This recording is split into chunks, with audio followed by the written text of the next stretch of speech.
Sadarkah Anda betapa banyak orang yang terus sibuk tetapi tetap berada di tempat yang sama dari tahun ke tahun?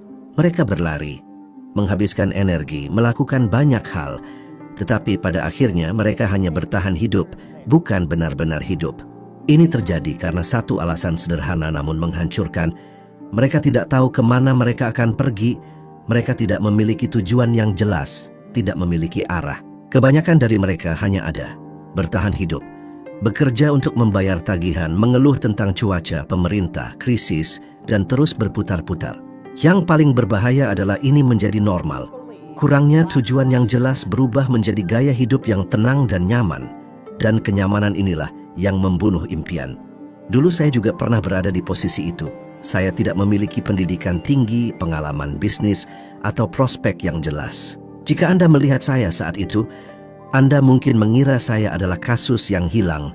Saya bekerja sebagai petugas kebersihan, menghasilkan sangat sedikit, dan memiliki lebih banyak utang daripada penghasilan. Saya berpikir bahwa itulah yang terbaik yang bisa saya capai, karena itulah yang diajarkan kepada saya.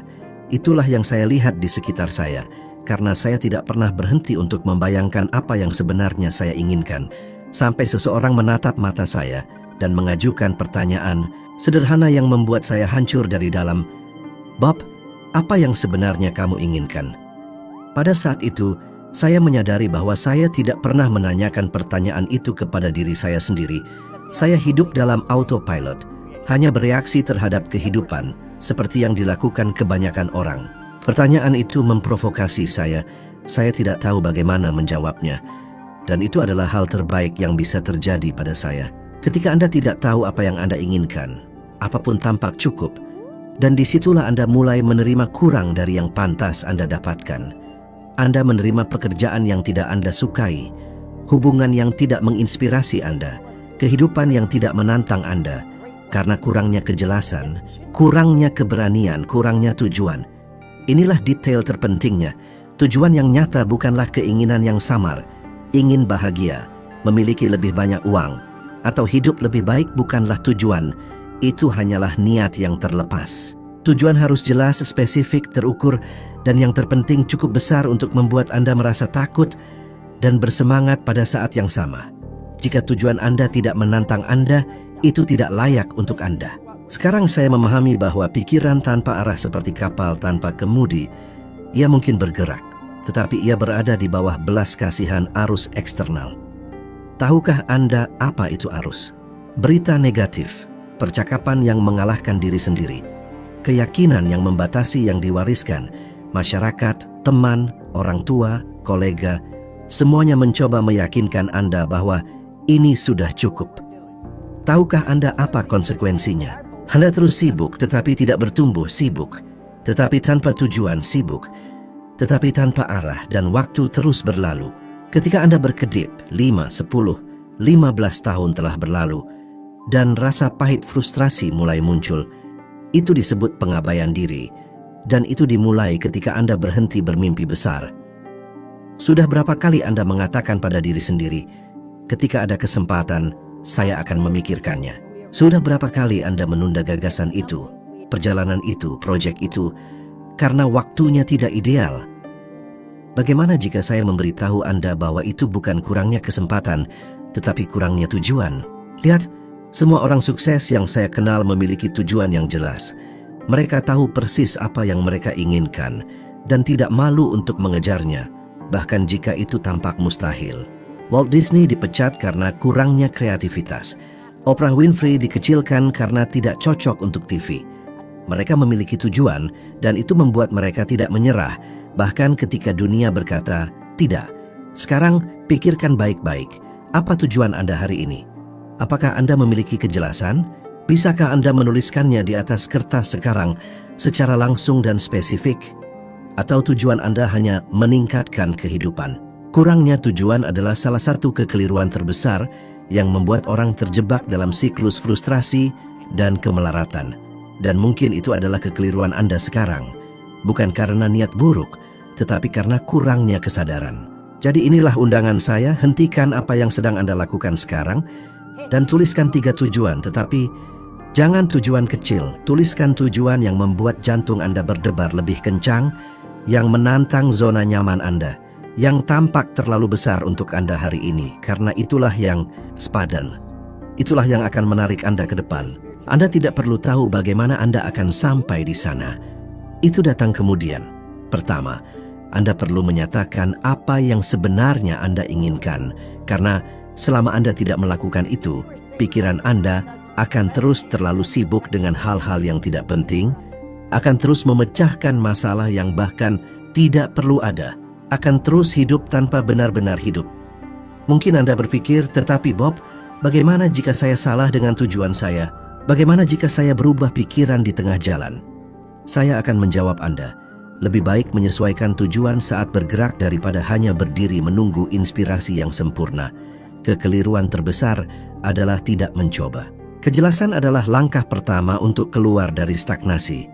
Itu adalah pukulan pertama terhadap paradigma yang membuat Anda terikat. Ketika Anda menyatakan apa yang Anda inginkan, Anda mengaktifkan kekuatan di dalam diri Anda yang sebelumnya tidak aktif. Otak Anda mulai beroperasi pada tingkat yang baru. Anda mulai memperhatikan peluang koneksi gagasan, karena sekarang Anda berada di dalam permainan. Jika Anda ingin berhenti mengulangi kekeliruan yang sama, jika Anda akhirnya ingin mencapai keberhasilan sejati, mulailah dengan menuliskan tujuan Anda, dengan kejujuran, dengan keberanian, dengan kebesaran, karena jika Anda tidak memutuskan apa yang Anda inginkan, dunia akan memutuskan untuk Anda, dan hasilnya selalu sama. Kehidupan yang terlalu kecil bagi seseorang yang dilahirkan untuk menjadi hebat. Pernahkah Anda bertanya-tanya mengapa, bahkan setelah memutuskan untuk mengubah hidup Anda akhirnya kembali ke tempat yang sama? Mengapa begitu banyak rencana, begitu banyak janji, begitu banyak permulaan, dan begitu sedikit akhir? Jawabannya terletak pada satu titik yang hanya sedikit orang yang berani menghadapinya, yaitu rasa takut. Tetapi bukan sembarang rasa takut yang muncul tepat pada saat Anda memutuskan untuk bertumbuh. Ini disebut penghalang teror, dan saya sangat mengenalnya. Penghalang ini tidak terlihat, tetapi nyata. Itu adalah perasaan yang Anda rasakan ketika Anda akan melakukan sesuatu yang baru, penting, transformatif. Itu bisa berupa pengunduran diri, memulai bisnis, memberikan ceramah, memulai kursus, berinvestasi pada diri sendiri, dan kemudian kegugupan muncul, keraguan. Bagaimana jika itu salah? Saya pikir lebih baik menunggu lebih lama. Kebanyakan orang melihat perasaan ini sebagai sinyal untuk berhenti. Dan itu adalah kekeliruan. Rasa takut memang sinyal peringatan, tetapi bukan peringatan bahwa ada sesuatu yang salah. Itu adalah peringatan bahwa Anda meninggalkan identitas lama Anda. Rasa takut hanya muncul ketika Anda mulai memutuskan hubungan dengan apa yang selalu Anda miliki. Selama bertahun-tahun saya menghindari perasaan ini. Saya menghindari segala sesuatu yang membuat saya tidak nyaman, dan dengan demikian saya menghindari pertumbuhan. Saya ingat dengan jelas saat pertama kali saya harus berbicara di depan umum. Saya memiliki pesan untuk disampaikan, konten yang kuat, tetapi tangan saya berkeringat, suara saya menghilang. Saya ingin menyerah, lari, dan saya hampir melakukannya. Tetapi sebuah suara dari dalam berkata kepada saya, "Bob, hadapi sekarang atau Anda akan menghabiskan sisa hidup Anda dengan berlari." Saat itu tidak mudah, saya gemetar di dalam, tetapi tahukah Anda apa yang terjadi? Saya melewati penghalang itu. Dan di sisi lain tidak ada monster, tidak ada bencana, ada pertumbuhan, ada rasa hormat, ada kekuatan. Kehidupan yang saya inginkan ada di sisi lain dari rasa takut. Tahukah Anda apa perbedaan antara orang yang sukses dan orang yang hidup terjebak dalam siklus yang sama?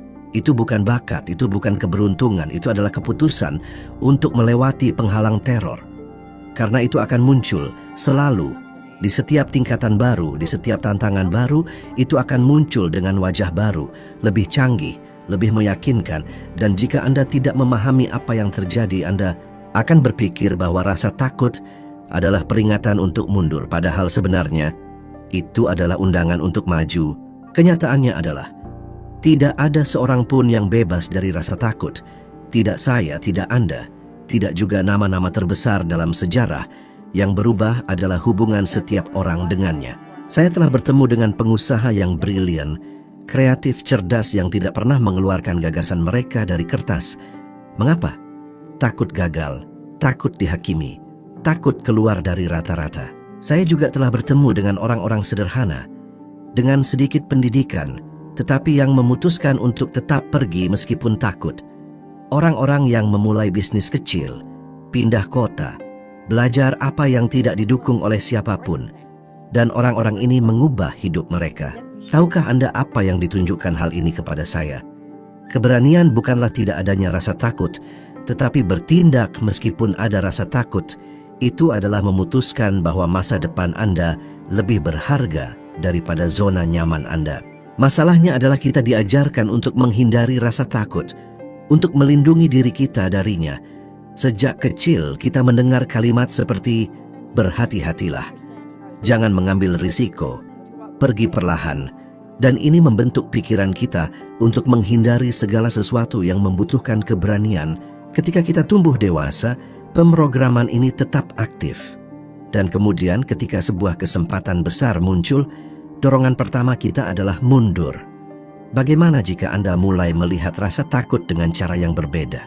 Bagaimana jika lain kali Anda merasa takut, Anda berkata pada diri sendiri, ini adalah sinyal bahwa saya berada di jalur yang benar. Karena itulah sebenarnya adanya rasa takut dalam banyak kasus adalah peringatan bahwa Anda akan berkembang, bahwa Anda melampaui identitas yang telah Anda jalani sampai sekarang. Ingin bukti? Setiap kali Anda mengatasi sesuatu yang penting, tepat sebelum Anda berhasil, Anda merasa takut, pikirkan baik-baik. Mungkin pada wawancara kerja pertama Anda, ketika menyatakan cinta Anda kepada seseorang, ketika membuat keputusan penting. Rasa takut datang, tetapi Anda pergi dan itu mengubah segalanya. Kebanyakan orang hidup di penjara yang bahkan tidak mereka lihat. Penjara yang dibangun dengan pemikiran seperti, bagaimana jika itu tidak berhasil? Bagaimana jika saya gagal? Bagaimana jika mereka menertawakan saya?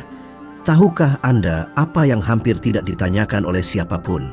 Bagaimana jika itu berhasil? Bagaimana jika saya terbang? Bagaimana jika keputusan inilah yang akan mengubah kisah saya? Rasa takut perlu menjadi sekutu Anda, bukan musuh Anda. Itu ada di sana untuk menunjukkan kepada Anda bahwa sesuatu yang penting akan terjadi. Dan jika Anda mundur, Anda kalah. Tetapi jika Anda melewatinya, Anda tumbuh. Saya mengatakan ini dengan semua kepastian yang diberikan kehidupan kepada saya. Lompatan terbesar yang saya buat terjadi setelah saya memutuskan untuk tetap pergi meskipun takut. Begitulah cara saya memasuki dunia bisnis. Begitulah cara saya mendirikan perusahaan saya. Begitulah cara saya menghadapi kritik, penghakiman, dan tatapan tidak percaya untuk kemudian didengar oleh jutaan orang di seluruh dunia. Jika Anda merasa takut sekarang, itu adalah pertanda baik. Itu berarti Anda dihadapkan pada kemungkinan transformasi yang nyata. Tetapi perubahan ini hanya akan terjadi jika Anda memutuskan untuk melewati penghalang. Tarik napas dalam-dalam, lihat ke dalam, dan tanyakan pada diri sendiri, apa yang telah saya hindari karena takut? Jawaban yang datang adalah persis kemana Anda harus pergi, karena di sanalah kehidupan yang ingin Anda jalani, dan itu dimulai dengan satu langkah, hanya satu, bahkan gemetar, bahkan dengan keraguan. Karena itulah yang mengubah rasa takut menjadi kekuatan. Pernahkah Anda berhenti untuk memikirkan berapa kali Anda berhenti melakukan sesuatu yang penting hanya karena Anda berpikir bahwa Anda tidak memiliki cukup uang? Berapa kali Anda ingin melakukan perjalanan, memulai kursus, pindah rumah, meningkatkan bisnis Anda, dan hal pertama yang Anda pikirkan adalah, saya tidak bisa, saya tidak punya uang. Sekarang dengarkan saya dengan cermat. Pemikiran semacam ini diulangi selama bertahun-tahun, bukan hanya pernyataan tentang situasi Anda saat ini. Itu adalah perintah yang Anda berikan kepada pikiran Anda, perintah kelangkaan, dan perintah inilah yang membuat Anda tetap terjebak di tempat yang sama. Kebanyakan orang percaya bahwa uang adalah masalah, dan hidup dengan keyakinan ini seolah-olah itu adalah kebenaran yang tidak dapat diubah. Tetapi uang bukanlah masalah. Uang adalah gejala. Masalah sebenarnya terletak pada paradigma yang Anda bawa.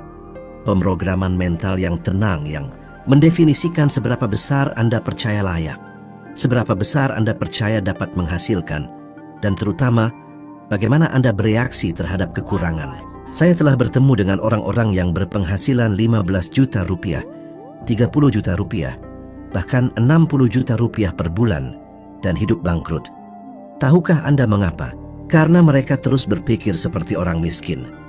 Terus memilih yang termurah, menunda keputusan penting, merasa bersalah ketika berinvestasi pada diri mereka sendiri. Orang-orang ini bahkan memiliki penghasilan yang lebih tinggi, tetapi pola pikir lama masih ada, aktif, mengendalikan permainan, dan kemudian uang itu pergi, tetapi tidak pernah kembali dengan kuat. Di sisi lain, saya telah melihat orang-orang dengan penghasilan kecil membuat revolusi keuangan yang nyata, orang-orang yang benar-benar mengubah hidup mereka dalam 2-3 tahun. Apa yang berbeda dari mereka? Mereka memutuskan hubungan dengan gagasan bahwa kekurangan itu normal dan mulai berpikir seperti orang makmur, bahkan sebelum mereka menjadi kaya. Ingat, ini bukan omong kosong, ini adalah ilmu saraf. Studi tentang perilaku menunjukkan bahwa keputusan keuangan kita sangat dipengaruhi oleh persepsi emosional kita tentang uang.